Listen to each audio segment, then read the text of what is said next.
Why residential agents struggle with commercial real estate. Hi, I'm Ed Riggins, but most people just call me Riggo, and welcome back to Thoughts for Thursday.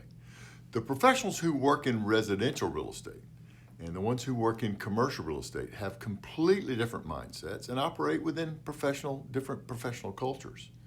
Here I'll describe just three of these differences. The first difference has to do with the motives of the people we represent. It's true that both career tracks require a state license, but licensing is about protecting the consumer. And I never had a commercial real estate client that I thought of as a consumer. A house or a condo that you buy with the intent to live in is a consumer product.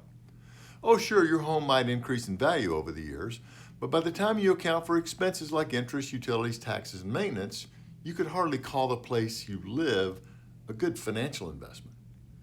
Yes, it's an asset, but it's an asset that eats, not an asset that feeds. On the commercial side, our clients are motivated mostly by a desire to profit from real estate.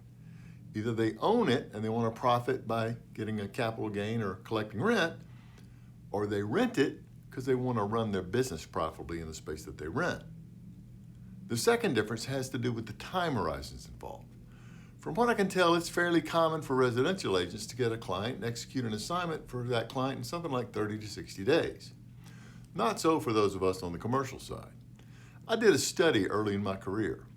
Nerd that I am, I actually documented the fact that it took a little over a year to get a client, a little more than 6 months to execute the assignment for that client, and a couple of months to get paid. Now that was specific to my tenant rep practice, and those were averages. Some happened more quickly and some took even longer.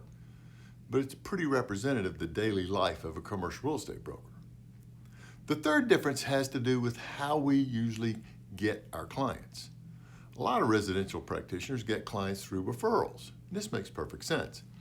Given the homeownership rate in the U.S. right now is about 65%, if you sell houses for a living and you walk into a room of 100 representative adults, roughly 2 out of 3 of the people there could be a prospect for you. A commercial broker would be lucky if one of the people in that hypothetical room was a prospect for us. Yes, there's repeat business and referrals in commercial in later years, but most practitioners on our side have to intentionally go out and get clients, not wait to be referred to them. I could go on and on about the differences in work hours, personality types, and financial upside, but you kind of get the point, right?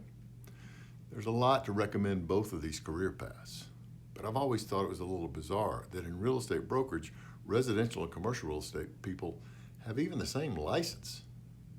Thanks for joining me.